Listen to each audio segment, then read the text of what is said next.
Hello, నేను మీ విశ్వనరుడు శ్రీనివాస్. ఈరోజు ఉదయాన్నే నేను ఒక ఇంటర్వ్యూ చూశాను. ఐ డ్రీమ్ న్యూస్ ఛానల్ వాళ్ళది. మురళీధర్ గారు అనేటువంటి ఆయన ఇంటర్వ్యూ చేస్తున్నారు. ఛత్తీస్గఢ్ ఒరిస్సాలో జరుగుతున్నటువంటి మారణకాండపై అక్షయ్ కుమార్, మరి అతను ఐపీఎస్, అతను ఒకటే చెప్పాడు, 2026 కల్లా నక్సలైట్ అనే వాళ్ళని తుడిచిపెడతాను అని. మారణకాండ, మారణ హోమం, మనుషులు చంపుకోవటం మరి భారతం నుంచి, రామాయణం నుంచి ఇదే విధంగా కొనసాగుతూ ఉంది.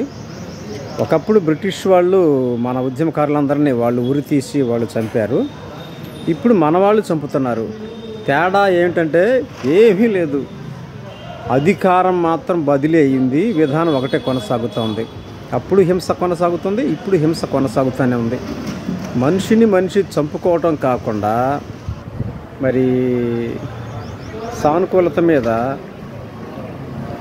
మరి చర్చల ద్వారా రక్తం ఒలకకుండా మరి పరిష్కారం చేసేటువంటి నాయకుడు ఇంతవరకు లేదు.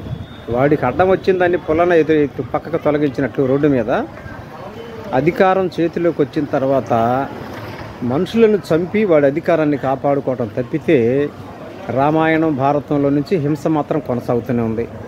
బ్రిటిష్ టైంలో మరి భగత్ సింగ్, రాజగురు, సుఖదేవ్, మరి సుభాష్ చంద్రబోస్ లాంటి మహామహులందరినీ వెంటపడి పిచ్చి కుక్కలను తరిమి కొట్టి చంపారు.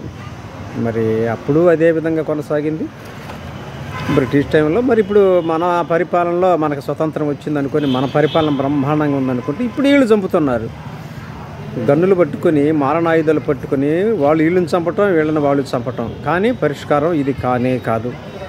సమస్యలు ఉన్నంత కాలం ఏ తీవ్రవాదులైనా, ఏ నక్సలిజం అయినా అది తొలగించటం భూమి మీద అసాధ్యం. మరి సమాజంలో మార్పు రావాలంటే పరిపాలనా విధానాల్లో మార్పు రావాలి, పరిపాలిస్తున్నటువంటి అధికారుల్లో మార్పు రావాలి.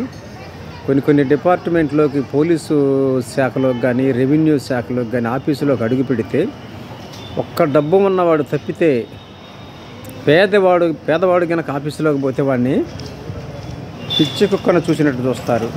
1 ఎకరం భూమి ఇవ్వమంటే ఎవరు? మరి 100 ఎకరాలు ఇప్పుడు ఆక్రమించుకొని, 100 ఎకరాలను మరి స్వాధీనపరుచుకొని మరి ఇక ఈ విధంగా జరుగుతూ ఉంది. పోలీస్ స్టేషన్లకు రికమెండేషన్ లేకపోతే కేసు పాపం సామాన్యుడు పెడితే వాడికి చుక్కలు చూపిస్తారు.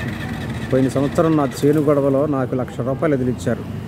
ఎంఆర్ఓ, మరి ఎస్ఐ, సిఐ, మరి మీరు తదితర శాఖలకు సంబంధించిన వాళ్ళందరూ నన్ను హింస పెట్టారు. నా చేలో ట్రాన్స్ఫారం పెట్టారు, తీయండి అయ్యా అంటే ఇంతవరకు ఈ ట్రాన్స్ఫారం తీయకపోగా తిరిగి నా మీదనే కేసులు బనాయించి బెదిరించడం మొదలుపెట్టి నన్ను హింస పెట్టారు. మరి సిఐ సాంబశివరావు అనేటువంటి అతను, మరి ఇనుకొండ అతను నన్ను మాత్రం భయానకంగా మరి అవమానించాడు. మా ఆడవాళ్ళని కూడా అశావశాన్ని నా కొడక బుడక అని బూతులు తిట్టుకునే విధంగా జరుగుతుంది.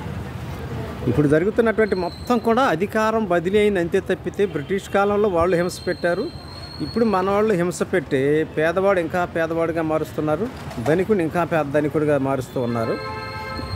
మరి ఈ విధంగా సమాజం కొనసాగుతుంది. కాబట్టి హింసతో పరిష్కారం కాదు. కాబట్టి మానవతా దృక్పథంతో ప్రతి డిపార్ట్మెంట్లో అవినీతిని తీసేసి ప్రతి సంవత్సరం మరి కరెన్సీ మారవాలి. అవినీతి పోవాలంటే ప్రతి మార్చి కల్లా కరెన్సీ డబ్బులు మారవాలి. మనకు వచ్చిన తర్వాత మోడీ ఒక టైంలో చేసేసాడు. ప్రతి సంవత్సరం మార్చి కల్లా మరి కరెన్సీ కనుక మార్చేటట్టు అయితే అవినీతికి పాల్పడరు, డబ్బును కూడా పెట్టుకోరు. కాబట్టి మరి పేదవాడు ఆఫీసులకు పోతే ప్రశాంతంగా, గౌరవంగా, మర్యాద ఉండేటట్లు చూడాలి. రికమెండేషన్లు పోవాలి. రాజకీయ నాయకుల ఇప్పుడున్నటువంటి వ్యవస్థ పూర్తిగా మార్పు రావాలి. మరి 1 ఎకరం భూమి కోసం ఎంఆర్ఓ ఆఫీసుకు పోతే మరి చనిపోయిన దాకా తిరిగినా కానీ కాదు. కానీ అదే డబ్బున్నవాడు కనుకైతే ఒక్కొక్కడికి 10 ఎకరాలు చేసి పండుగకి ఈ విధంగా అవినీతికి పాల్పడుతున్నారు. మరి ఛత్తీస్గఢ్లో ఉన్నటువంటి ఆ దంతెవాడ ప్రాంతంలో ఉన్నటువంటి పరిస్థితుల్ని మానవతా దృక్పథంతో అక్కడ ఉన్నటువంటి సహజ వనరులను అన్నింటినీ పేదవాళ్ళకు అప్పచెప్పి అక్కడ నివసిస్తున్నటువంటి సామాన్య ప్రజలకు ఆ మిగులు భూములను ఆ మైనింగ్ ల్యాండ్స్ని కూడా మొత్తం పేదవాళ్ళకి కనుక పంచిపెట్టి ఒక్కొక్కళ్ళకి 10 ఎకరాలు 20 ఎకరాలు కనుక ఇచ్చేటట్టయితే, ఇప్పుడు దోచుకుంటున్నారు ఒక్కొక్కడికి 1000 ఎకరాలు 100 ఎకరాలు 10,000 ఎకరాలు ఉన్నాయి పెద్ద వాళ్ళకి. అలాగనే ఛత్తీస్గఢ్ ఒరిస్సా ప్రాంతంలో ఉన్నటువంటి మిగులు భూములన్నింటినీ ఒక్కొక్కళ్ళకి అక్కడ ఉన్నటువంటి సహజ వనరుల్ని వాళ్ళకే దక్కేటట్లు కనుక చేస్తే ఈ సమస్య మొత్తం పరిష్కారం అవుతుంది. మరి నేనైతే చాలా బాధపడుతున్నాను. హింస కొనసాగుతుంది కాబట్టి హింసను ఆపాలని, ప్రకృతి సహజ సిద్ధంగా ఉన్నటువంటి ప్రకృతి వనరుల్ని పేదవాళ్ళకి గనక దగ్గర చేసినట్లయితే ఈ సమస్యలన్నింటికి పరిష్కారం దొరుకుతుందని నేను భావిస్తూ ఉన్నాను.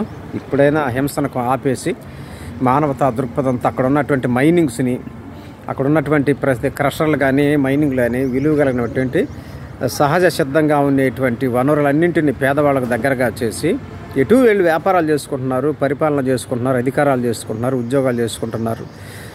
మరి ప్రకృతి సహజ సిద్ధంగా ఉన్నటువంటి వనరుల్ని పేదవాళ్ళకి గనక అప్పచెప్పి వాళ్ళను కూడా గనక ఆర్థిక పరంగా మనం మరి అభివృద్ధి కనుక చేసేమట్టయితే నక్సలిజం కానీ తీవ్రవాదం కానీ ఏది ఉండదు. పక్షపాతం వివక్ష లేని సమాజం రావాలని నేను కోరుకుంటున్నాను. అలాగనే నాది ఒక యూట్యూబ్ ఛానల్ ఉంది, విశ్వధరుడు శ్రీనివాస్ అని. ఆ ఛానల్ని మీరు సబ్స్క్రైబ్ చేస్తారని, మరి షేర్ చేస్తారని, మరి లైక్ చేస్తారని, మీ విలువైనటువంటి అభిప్రాయాలను కామెంట్ రూపంలో తెలియజేస్తారని నేను ఆశపడుతున్నాను. ఉంటా మరి. ధన్యవాదాలు.